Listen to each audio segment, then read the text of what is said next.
በመጽሐፍ ቅዱስ ክፍል ውስጥ የአስቴርን መጽሐፍ አብዛኛዎቹ ሰዎች እንደ አንዲት ጀግና ሴት ታሪክ አድርገው ያነቡታል። እርግጥም እንደዛ ነው። ነገር ግን ከዚህ ታሪክ በስተጀርባ ሌላ ታሪክ አለ። ያ ታሪክ የጀመረው ከ500 ዓመታት በፊት አንድ ንጉሥ ሊባል በሚችል ደረጃ ባለው ሰው የታዘዘ ትእዛዝ ነበር። እናም በፋርስ ግዛት ውስጥ ስልጣን ላይ ወጣ። በሕይወት ያሉትን አይሁዳውያን ሁሉ ሊገድል ቀናት ብቻ ቀርተውት ነበር። አይሁዶች ከሌሉ ከምርኮ መመለስ የለም፣ መቅደስ የለም፣ መሲህ የለም። የመቤዠት ፕሮግራም መስመር ተቋረጠ ማለት ይቻላል። ይህ የተደረገው ከውጭ በመጣ ጠላት ሳይሆን ከውስጥ ባለ ሙሉ ባልሆነ መታዘዝ ነው። ሳኦል ሙሉ በሙሉ ማጥፋት የተሳነው ሕዝብ አማሌቃውያን ነበሩ። እነሱም ከትውልድ እስከ ትውልድ ከእግዚአብሔር ጋር ጦርነት እንደሚኖርበት በመጽሐፍ ቅዱስ ውስጥ የተገለጸ ብቸኛው ሕዝብ ናቸው። ዛሬ የአማሌቅን ሙሉ ታሪክ እንመረምራለን። ማለትም ከቃል ኪዳኑ ጋር የነበረው መሬት መራራነት ያልተመረጠ ነገር ግን የወረሰው በምድረ በዳ ውስጥ የእስራኤልን በጣም ደካማ ክፍሎች ላይ እስከፈጸሙት የመጀመሪያ ጥቃት፣ በዘጸአት መጽሐፍ ውስጥ እስከሚገኘው የእግዚአብሔር የዘላለም አዋጅ፣ ከንጉሥ ሳኦል ከፊል መታዘዝና ከእሱ ጋር ተያይዞ እስከመጣው አሳዛኝ ውጤት፣ ከምዕተ ዓመታት በኋላ በፋርስ ውስጥ አይሁዶችን ሊያጠፋ የነበረው ሰው እስካጋጠመው ድረስ። ምክንያቱም አንድ ንጉሥ እግዚአብሔር ያዘዘውን እስከ መጨረሻው መፈጸም አልቻለም ነበር። አማሌቅ በ700 ዓመታት ታሪክ ውስጥ እግዚአብሔር የዘረጋውና እንድንረዳው የሚጠብቀው የትምህርት ማስጠንቀቂያ ነው። ከጅማሬው አማሌቅን ለመረዳት ወደ ዘፍጥረት ምዕራፍ 36 መመለስ አለብን። እናም የዘፍጥረት ምዕራፍ 36 አብዛኞቹ አንባቢያን ዘለው የሚያልፉት ምዕራፍ ነው። የስሞች ዝርዝር ነው፣ ለመዘለል ቀላል ነው። ነገር ግን በዚህ ዝርዝር ውስጥ በጣም አስፈላጊ የሆነ የትውልድ ሐረግ ተቀብሯል። ኤሳው የይስሐቅ የበኩር ልጅ፣ የበኩር መብቱን የሸጠው መንታ ኤልፋዝ የሚባል ልጅ ነበረው። ኤልፋዝም ቲምና የምትባል ቁባት ነበረችው። ቲምናም ለኤልፋዝ አንድ ልጅ ወለደችለት፣ ስሙም አማሌቅ ተባለ። አማሌቅ የይስሐቅ የበኩር ልጅ፣ የአብርሃም የበኩር ልጅ፣ የኤሳው የልጅ ልጅ። አሁን የዚህን ትርጉም መረዳት ይኖርቦታል። ኤሳው የውጭ ሀገር ሰው አልነበረም። እግዚአብሔር ከይስሐቅ ጋር ኪዳኑን ባደሰ ጊዜ እዚያው ነበር። ተስፋውን ያውቅ ነበር፣ በረከቱን ያውቅ ነበር። ከያዕቆብ ጋር ከአንድ ማዕድ በልቷል፣ ነገር ግን ንቆታል። የዕብራውያን መጽሐፍ ኤሳውን እርኩስ ይለዋል። በዘመናዊ የብልጽግና ቋንቋ ትርጉም ሳይሆን የተቀደሰውን ነገር እንደ ተራ ነገር በመቁጠሩ ብኩርናውን ይህች ለኔ ምኔ ናት በማለቱ። ኤሳው የበኩር መብቱን የሸጠው ምግብ ስለራበው አይደለም። በዚያ ቅጽበት ከረሃቡ ይልቅ ቃል ኪዳኑ እውነተኛ እንዳልሆነ ይሰማው ስለነበር ነው። እና የአመለካከት ያ ጥንታዊ የተለመደ የተቀደሰውን ነገር የመናቅ ልማድ በኤልፋዝ በቁባቷ በቲምና በኩል አለፈና አማሌቅ ወደ ተባለ ልጅ ደረሰ። እርሱም የሕዝብ አባት ሆነ። እናም ያ ሕዝብ የጂኦግራፊያዊ ጠላትነት ያልሆነ ነገር ግን በደም መስመሩን ይዞ ነበር። እሱ ከስም መውጣቱ በፊት ከረጅም ጊዜ ጀምሮ በቤተሰብ ውስጥ የነበረ ነበር። የእግዚአብሔርን ቃል ኪዳን መካድ። ነገር ግን የአማሌቅ አመጣጥ ብቻ የእግዚአብሔርን አዋጅ አያብራራም። አዋጁን የሚያብራራው አማሌቅ ከዚህ የመራራነት ውርስ ጋር ምን ለማድረግ እንደመረጠና መቼ እንዳደረገው ነው። የአማሌቅ በእስራኤል ላይ ያደረሰው የመጀመሪያ ጥቃት ድንገተኛ አይደለም። ዋናው ነጥብ እሱ ነው። በዘጸአት ምዕራፍ 17 እስራኤል ቀይ ባህርን አቋርጣለች። የፈርዖን ሰራዊት ጠፍቷል። ሕዝቡ በራፊዲም ምድረ በዳ ውስጥ ናቸው። ውሃ የለም። ማህበረሰቡ በችግር ውስጥ ነው። ደክሟል፣ ተጠምቷል፣ ደግሞም ፈርቷል። በሙሴ ላይም ያንጎራጉራል። አማሌቅ ታዲያ ጥቃት ለማድረግ የሚመርጠው ይህን ቅጽበት ነው። እስራኤል ባልተደራጀች ጊዜ፣ የኢያሱ ሰራዊት ተቋቁሞ ዝግጁ ባልሆነ ጊዜ፣ ውጤቱ በማይታወቅበት ክፍት ሜዳ ላይ ባለው ክፍት ጦርነት አይደለም። አማሌቅ በምድረ በዳ ውስጥ ቆሞ በእግሮቹ ለመቆም ባልቻሉ ሕዝቦች ላይ ጥቃት ይሰነዝራል። የዘዳግም ምዕራፍ 25 ደግሞ ዘጸአት ላይ ያልተካተተውን ዝርዝር ይጨምራል። መንገድ ላይ ሳላችሁ ደክማችሁና ዝላችሁ ሳላችሁ አጠቃችሁ፣ ከበስተኋላ ያሉትንና ወደ ኋላ የቀሩትንም ቀጠቀጡ በማለት ጅራቱ ወደ ኋላ የቀሩት፣ በሰልፉ መጨረሻ ያሉት፣ አዛውንቱ፣ ደካማው፣ የታመመው፣ መቀጠል ያልቻሉ ሕፃናት አማሌቅ አጠፋቸው። አማሌቅ ሰራዊትን አልገጠመም፣ ተከላካይና አዳኝ የሌላቸውን አሳደደ። እናም ይህ ትንሽ የታክቲክ ዝርዝር አይደለም፣ ይህ የሞራል መገለጫ ነው። በጥንታዊ መካከለኛ ምስራቅ ሥርዓት ነበረው። በጠላቶች መካከል እንኳ ገደቦች ነበሩ። ተዋጊዎች ነበር የሚዋጉት። የደከሙትንና ወደ ኋላ የቀሩትን ለግዳይ አያድኑም ነበር። አማሌቅ ያንን ሥርዓት ቆረጠ፣ ሆን ብሎ፣ በስልት፣ በግፍ። እናም ይህን ያደረጉት አምላካቸው ባህርን የከፈለላቸውን ሕዝቦች ላይ ነው። ሕዝቦቹ ሰምተዋል። ነቢያቱ ረዓብ በኢያሪኮ ለሰላዮቹ እንዲህ ብላለች፣ እግዚአብሔር የቀይ ባህርን ውሃ እንዳደረቀ ሰምተናል። አማሌቅ ማን ላይ ጥቃት እየሰነዘረ እንደሆነም ያውቁ ነበር። እነዚህ የማን ሕዝቦች እንደሆኑ ያውቁ ነበር። ያም ሆኖ ከእነሱ መካከል በጣም ደካማ የሆኑትን ማጥቃት መረጡ። ይህ ጦርነት አይደለም። ያ የእግዚአብሔር ቃል ኪዳን ሕዝብ ላይ ከደም መስመራቸው ጋር ተባብሮ የሚደረግ አዳኝነት ነው። የራፊዲም ጦርነት ተከተለ። ሙሴ እጆቹን ከፍ አደረገ። እጆቹ ሲነሱ እስራኤል አሸነፈች፣ እጆቹ ሲወድቁ ወደ ኋላ ተመለሰች። አሮንና ሆር ፀሐይ እስክትጠልቅ ድረስ እጆቹን ደገፉት፣ እስራኤልም አሸነፈች። ነገር ግን ከጦርነቱ በኋላ የእግዚአብሔር ምላሽ እርካታ አይደለም፣ ሙሉ በሙሉ ሌላ ነገር ነው። ዘጸአት ምዕራፍ 17 ቁጥር 14። እግዚአብሔርም ሙሴን አለው፣ ይህንን በመጽሐፍ መታሰቢያ አድርገህ ጻፈው፣ ለአማሌቅም መታሰቢያ ከሰማይ በታች ፈጽሜ ደመስሰዋለሁ ብዬ በኢያሱ ጆሮ አኑረው። በመጽሐፍ ጻፈው፣ ለኢያሱ አንብብለት። ይህ የጦር ሜዳ ውሳኔ አይደለም። ይህ የተጻፈው ለታሪክ እንዲተላለፍ የተደረገ የሕግ ብይን ነው። ከዚያም ሙሴ መሠዊያ ሠራና እግዚአብሔር መኝታዬ ነው ብሎ ጠራው። እናም አለ፣ እጁ በእግዚአብሔር ዙፋን ላይ ናት። እግዚአብሔር ከአማሌቅ ጋር ከትውልድ እስከ ትውልድ ድረስ ጦርነትን ያደርጋል አለ። የዕብራውያን ምሁራን የዚያን ሐረግ ትክክለኛ ሰዋሰው ለዘመናት ተከራክረውበታል። ነገር ግን የክብደቱ መጠን ግልጽ ነው። ይህ የሚያበቃ አዋጅ አይደለም። ይህ ወዲያውኑ ለተፈጸመው ወንጀል የሚስማማና በኋላም የሚሟሟና የሚበርድ ቅጣት አይደለም። ይህ አማሌቅን የሚወክለውን መሠረታዊ ተፈጥሮ የሚገልጽ አዋጅ ነው። እናም የሚወክለው ነገር በራፊዲም ባለ አንድ ጦርነት አያበቃም። የእስራኤል ታሪክ ይህንን ያረጋግጣል። ምክንያቱም አማሌቅ ደጋግሞ ይመለሳልና። በመሳፍንት ዘመን ከምድያንና ከአሞን ጋር አብረው ይወራሉ። ልክ እንዳንበጣ ወረርሽኝ ተብለው ይጠራሉ። ምድርን ይሸፍናሉ። በእያንዳንዱም ጊዜ እስራኤል በጣም በድክመት ላይ ባለችበት፣ ከፍተኛ ተጋላጭነት በደረሰችበት ቅጽበት ይመላለሳሉ። ይህ ነው ዕቅዳቸው። አማሌቅ ውጊያው ፍትሐዊ ሲሆን አይዋጋም። ጅራቱ የተጋለጠበትን ጊዜ መርጠው ይመታሉ። አንደኛ ሳሙኤል ምዕራፍ 15። ለሁሉም ነገር ለሳሙኤል ብቻ ሳይሆን ለሚቀጥሉት የ500 ዓመታት መጽሐፍ ቅዱስ ታሪክ እጅግ ወሳኝ የሆነው ቅጽበት። በሳኦል ዘመን የዘጸአት 17 ትእዛዝ በመዝገብ ላይ ከቆየ 100 ዘመናት አልፈዋል። ሙሴ ጽፎታል፣ ኢያሱም አውቆታል፣ ታላላቆቹም ሽማግሌዎች አውቀዋል። አሁንም ሳሙኤል ከትእዛዝ ጋር ወደ ሳኦል መጣ። በባህሪው አሸናፊ የሆነ እግዚአብሔር እንዲህ ይላል፣ እስራኤል ከግብፅ ሲወጡ በመንገድ ላይ በመቃወማቸው አማሌቅ ያደረገውን አስባለሁ። አሁን ሂድ፣ አማሌቅንም ምታ፣ ያላቸውንም ሁሉ ለጥፋት ቀድስ፣ አትማራቸውም። ለጥፋት ቀድስ ተብሎ የተተረጎመው የዕብራይስጥ ቃል ሐረም የሚለው ቃል ነው። ይህ በቀላሉ የወታደራዊ ትእዛዝ ብቻ አይደለም፣ ለእግዚአብሔር የተደረገ ቅድስና ነው። እነርሱን መግደል፣ አማሌቅን ማጥፋት እንደ ቅድስና ተቆጥሯል። እግዚአብሔር ከአማሌቅ ጋር ለዘመናት ይዋጋል። በቁጥጥር ስር ያለ ማንኛውም ነገር ከሰው ልጅ ሙሉ በሙሉ እንዲወገድ ለእግዚአብሔር የተሰጠ ነው። ምንም ምርኮ የለም፣ ምንም እስረኞች የሉም፣ ምንም ዋንጫዎች የሉም። ያለ ቀሪ ሙሉ በሙሉ መጥፋት አለበት። ይህ በአማሌቅ ላይ የሚደረግ ፍርድ ነው፣ የእግዚአብሔር ፍርድ። ሳኦልም ሄደ፣ አማሌቅንም ድል አደረገ። ጽሑፉ ሕዝቡን በሰይፍ እንደመታቸው ይነግረናል። ነገር ግን ታሪክን የሚለውጠው ፍርድ እዚህ ጋር ይመጣል።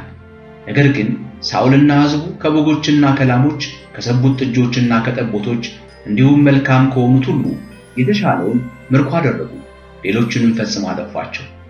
የአማሌቅ ንጉሥ የሆነውን አጋግንና የተሻለውን ከብት አተረፉ፣ ምርኮ ይዘው ተመለሱ። ሳኦል ለሳሙኤል እንደገለጸው ሕዝቡ ለእግዚአብሔር ሊሰዋቸው ፈልገው ነበርና። የሳሙኤልን መልስ ከመጽሐፍ ቅዱስ ውስጥ እጅግ ከሚያስደንቁ መስመሮች አንዱ ነው። በውኑ እግዚአብሔር በሚቃጠል መስዋዕት ደስ ይለዋልን? እነሆ ከሰነፍ መስዋዕት ይልቅ መታዘዝ ይሻላል አለው። ማዳመጥም ከኮርማዎች ስብ ይሻላል ሲል ተናገረ። ሳኦል እግዚአብሔር ሲያዘው አማሌቅን ፈጽሞ እንዲያጠፋ ነው።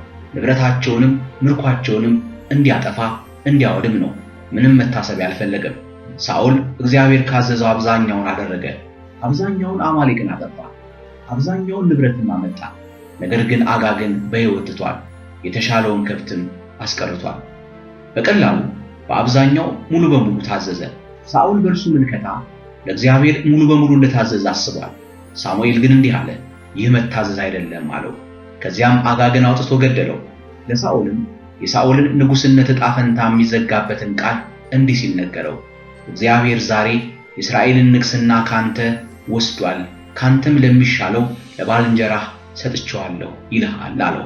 አንድ ሰው በመማሩ አንድ ንጉሥ በሕይወት በመትረፉ ንግሥናው አለፈ።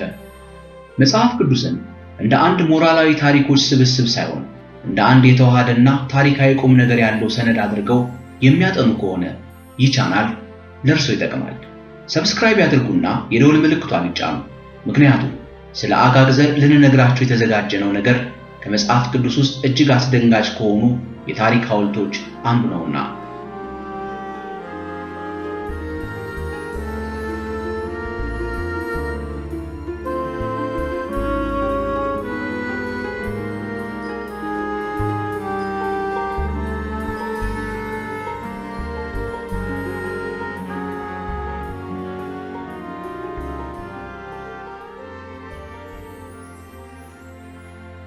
አምስት መቶ ዓመታት አለፉ። ሰሜናዊ መንግስት ለአሦር ተሸንፎ ወድቋል። ደቡባዊ መንግስት ለባቢሎን ወድቋል። ስደት ተፈጽሟል። አሁንም እስራኤል በፋርስ ግዛት ተበታትናለች። የአስቴር መጽሐፍ በሱሳ በሚገኘው በንጉሥ አርጤክስስ ቤተ መንግስት ይከፈታል። በዚያም ቤተ መንግስት አንድ ሰው ወደ ታዋቂነት ከፍ አለ። ስሙም ሃማ ይባላል። ቅዱሳት መጽሐፍትም ማንም ልብ ሊለው የሚገባውን ያህል እንዲህ በማለት ይገልጹታል። ሃማ የአጋግ ዘር ነው። ከአጋግ ቤት የወጣ አጋጋዊ፣ ሳኦል እንዲገድለው ታዞ ፈጽሞ ሊገድለው ያልቻለው የንጉሥ ዘር። ሳሙኤል በጊልቦዓ ያስገደለው ዘር አጋግ ነበር። ነገር ግን አጋግ ቀደም ሲል ልጆች ነበሩት። ይህ ዘር በ500 ዘመናት ውስጥ አልፎ እስከ ፋርስ ቤተ መንግስት ደረሰ። ሃማም አጋጋዊው እስራኤልን በጦርነት ለማሸነፍ ሳይሆን ግዛቱን ለመቃወም ሳይሆን በግዛቱ ውስጥ የሚገኘውን እያንዳንዱ አይሁዳዊ ሰው ሴትና ሕፃን በአንድ ቀን ውስጥ ሙሉ በሙሉ ለማጥፋት እቅድ አወጣ። ውሳኔውንም በ10,000 መክሊት ብር ገዛው። ቀኑንም ዕጣ በመጣል ወሰነ። እሱም ፉር ነው። አዋጁንም በሁለት አውራጃዎች ለጥፏል። ስለዚህ ነገር መርዶክዮስ በሱሳ ግንብ አለቀሰ። አስቴርም ወደ ንጉሡ መሄድ አለመሄዷን መወሰን ነበረባት። የቀረውን ታሪክ ታውቁታላችሁ።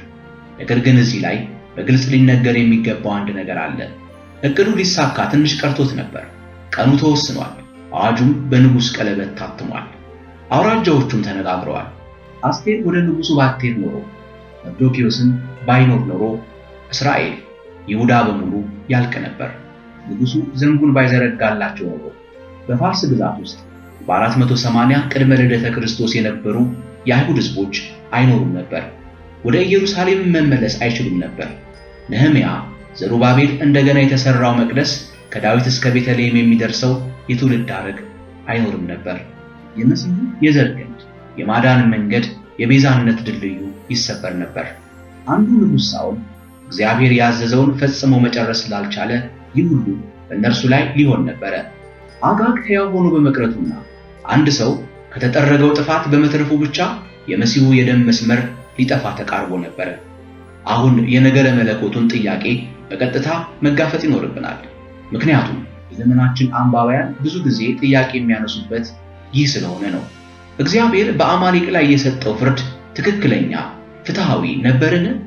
ማስተሰሪያ የሌለው ይቅርታ ለመደረጉ ሞራላዊ ተቀባይነት ያለው መለኮታዊ አቋም ነው ወይ? እና መጽሐፍ ቅዱስ የሚሰጠው መልስ አብዛኛዎቹ ሰዎች ከሚጠብቁት በላይ ነው። ጽሑፉ የሚለውን ነገር በሐቀኝነት እንመልከተው። በዘጸአት ምዕራፍ 17 እና በዘዳግም ምዕራፍ 25 በአማሌቅ ላይ የታወጀው ውሳኔ በዘር ላይ ያተኮረ ጥላቻውን አልተቀረጸም። ይልቁንም የተወሰነ ዕውቀትና ኃላፊነት ባለው ሕዝብ የተፈጸመ የተወሰነ የባህሪ ንድፍ ላይ የተሰነዘረ የሞራል ፍርድ ነው። አማሌቆች እስራኤልን ያጠቁት ከባህላዊ አለማወቅ የተነሳ አይደለም። የእስራኤል አምላክ ማን እንደሆነ ያውቁ ነበር። ከግብፅ መውጣት ልዕልና ተፈጽሞ ነበር። ባህሩ ተከፍሎ ነበር። አሕዛብም ሰምተው ነበር። አማሌቆች ግን የእግዚአብሔርን ሕዝቦች ያጠቁት በመጨረሻው ተጋላጭነት ሰዓት ማንም በማይኖርበት፣ በደከሙበት፣ በማያመልጡበት በኋላ ቀርተው በነበሩትና በዛሉት ላይ ነበር።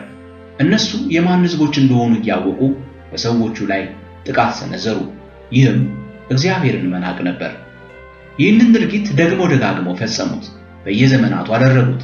በመሳፍንት፣ በዘጸአት፣ በመጀመሪያው የሳሙኤል መጽሐፍ ሁልጊዜም ከሰልፉ ጀርባ ሁልጊዜም እስራኤል በጣም ደካማ በነበረበት ጊዜ አማሌቆች አጥቅተዋቸዋል። ይህ አለማወቅ አይደለም። ይህ ሆን ተብሎ ተደጋጋሚና የታሰበበት ስትራቴጂ ሲሆን በውስጣቸው ካሉት በጣም ደካማ የሆኑትን በመጠቀም የእግዚአብሔርን ቃል ኪዳን ሕዝቦች የማጥቃት ጥረት ነው። እግዚአብሔርም ይህንን አልረሳውም አለ። ይህ የዘፈቀደ ግፍ አይደለም። ነገር ግን ሞራላዊ ክብደት ያለው አምላክ ከባድ ከሆኑ የሞራል ድርጊቶች ጋር በሚመጥን ሁኔታ የሰጠው ምላሽ ነው። ነገር ግን ሌላም አንድ ተጨማሪ ንብርብር አለ። ከትውልድ ወደ ትውልድ የሚተላለፈው ይህ ትእዛዝ አማሌቅ በመጽሐፍ ቅዱስ ታሪክ ውስጥ ምንም እንደሚወክልም ጭምር ያሳያል። ደካሞችን የመምታት አካሄድ፣ የሰልፉ ጀርባ ላይ ያሉት የደከሙና የዛሉ ሰዎች፣ መቀጠል ያልቻሉና የተፍገመገሙ ሰዎችን ማጥቃት። ይህ አካሄድ በአማሌቃውያን ሕዝብ ብቻ አያበቃም። መጽሐፍ ቅዱስ ይህንን የባህሪ ዘይቤ እስከ ጠላት ራሱ አቋም ድረስ ይወስደዋል። ጠላት ሁልጊዜም በሚደክሙበት ሰዓት ያጠቃል። እጆችን ማንሳት አቅቷቸው እስከሚከብዱ ድረስ ይጠብቃል። ሁልጊዜም በሰልፉ ኋለኛ ክፍል ያሉትን ተጓዦች ያገኛል። እግዚአብሔር ከአማሌቅ ጋር ከትውልድ ወደ ትውልድ ጦርነት አውጃለሁ ሲል ከዚህ አይነት ክፋት ጋር መዋጋቱን ማወጁ ነበር። እና የሳኦል ከፊል መታዘዝ ያዘዛችሁትን በአብዛኛው አድርጌያለሁ ማለቱ የታሪኩ የነገረ መለኮት ማዕከል ነው። ምክንያቱም ፍርዱ የሚከሽፈው እግዚአብሔር ባዘዘው ትእዛዝ ሳይሆን ሰብአዊ ፍጡራን ትእዛዙን ሙሉ በሙሉ ፈጽሞ ላለመጨረስ ባላቸው ፈቃደኛ ለመሆን ምክንያት ነው። ስለዚህ የአማሌቅ ጉዳይ እንድንጠይቅ የሚያስገድደን ነገር ይህ ነው። ታሪካዊ በሆነ መንገድ አይደለም፣ በአካዳሚክ ደረጃም አይደለም። ይልቁንም በግል ደረጃ ሊያስብል የሚገባ ጉዳይ ነው። አንድ ጥያቄ እንጠይቅ። በሕይወቱ ያስቀሩት አጋግ ምንድን ነው? ከዘመናዊ የመንፈሳዊ ጦርነት ተወዳጅ ስብከቶች በዘለለ በጥልቁ የመጽሐፍ ቅዱስ ትርጉም ምን አይነት አሰራርን ወይም አካሄድን የነካችሁት? አብዛኛው ክፍል ተሸንፏል ሊባል በሚችል ደረጃ ሙሉ በሙሉ ተሰባብሯል። ነገር ግን አንድ ክር ወይም አንዲት ገመድ ሳይነካ ቀርቷል። አንድ ንጉሥ ተርፏል። ሙሉ በሙሉ ላለመስጠት ያህል በጣም ውድ የሆነ ነገር ተይዟል።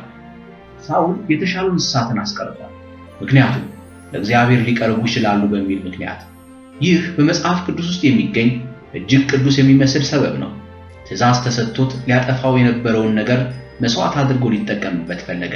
አለመታዘዙን በመንፈሳዊ ሽፋን ከለለው። እግዚአብሔር ግን ይህ መታዘዝ አይደለም አለ። መታዘዝ ማለት አብዛኛው ማለት አይደለም። መታዘዝ ማለት ቀረኝ ጥቂት አለኝ ማለት አይደለም። መታዘዝ ከእግዚአብሔር የተወገደው ሕርም የተደረገው ነገር የትኛው ክፍል ሊቀመጥ እንደሚገባው አያደራድርም፣ ሙሉ በሙሉ ማስወገድ እንጂ። የሳኦል ታሪክ አስፈሪነት የከፋ ውድቀት ውስጥ በመውደቁ ብቻ አይደለም፣ ነገር ግን በጣም በትንሽ ነገር መውደቁ ነው። አንድ ንጉሥ፣ አንድ ስምምነት፣ ለመተው ምንም ጉዳት የሌለው የሚመስል አንድ ነገር እና ከ500 ዓመታት በኋላ የአንዲት ነገር ፈጽሞ ሁሉንም ነገር ሊያጠፋ ተቃረበ። አሁን የወንጌል ማዕከላዊነት እጅግ አስፈላጊ የሚሆነው በዚህ ጊዜ ነው። ኢየሱስ ሳኦል ያልነበረው መታዘዝ ነው። የሳኦል ከፊል መታዘዝ አጋግን በሕይወት እንዳስቀረ ሁሉ የክርስቶስ ፍጹም መታዘዝ ፍጹም ነበረ። ተፈጸመ እንጂ አብዛኛው አልተፈጸመም፣ በከፊልም አልተጠናቀቀም። ከተወገደው ከሕርሙ ውስጥ የትኛው ክፍል እንዲተርፍ እንደሚያስፈልግ አልተደራደረም፣ አልተደረገምም። የነፍሳችን ጠላት ምንም አይነት ሕጋዊነት ይገባኛል ጥያቄ እንዳይኖረው ራሱ ሙሉ በሙሉ አሳልፎ ሰጠ። የአማሌቃውያን ታሪክ ክርስቶስን ማዕከል ያደረገው ምስጢር ይህ ነው። አካሄዱን የሚሰብረው ፍጹም መታዘዝ፣ የውሳኔው ሙሉ መፈጸም፣ እኛ ማድረግ ያልቻልነውን የሚፈጽመው እርሱ ነው። ስለዚህ የዛሬ ጥያቄ በአማሌቃውያን ላይ ምን እንደደረሰ አይደለም። ጥያቄው እርስዎ በከፊል ጥፋት ብቻ ያስቀሩት ነገር ምንድን ነው? እና እስከ መጨረሻው የፈጸመውን እርሱ በእናንተ ውስጥም ፈጽሞ እንዲጨርሰው ትተማመኑበታላችሁ? የተወደዳችሁ እንዲህ አይነት ጥልቅ መጽሐፍ ቅዱሳዊ ትምህርቶችን የሚፈልጉ ከሆነ ሰብስክራይብ በማድረግ ይወዳጁን፣ ለኛ ቅርብ ይሁኑን። ላይክ፣ ኮሜንት፣ ሼር እንዲሁም ሰብስክራይብ ማድረግን አይርሱ። ምክንያቱም እኛ ገና እየጀመርን ነው። ወደፊት አብረን እንቀጥላለን። የተወደደ ጊዜ ይሁንላችሁ።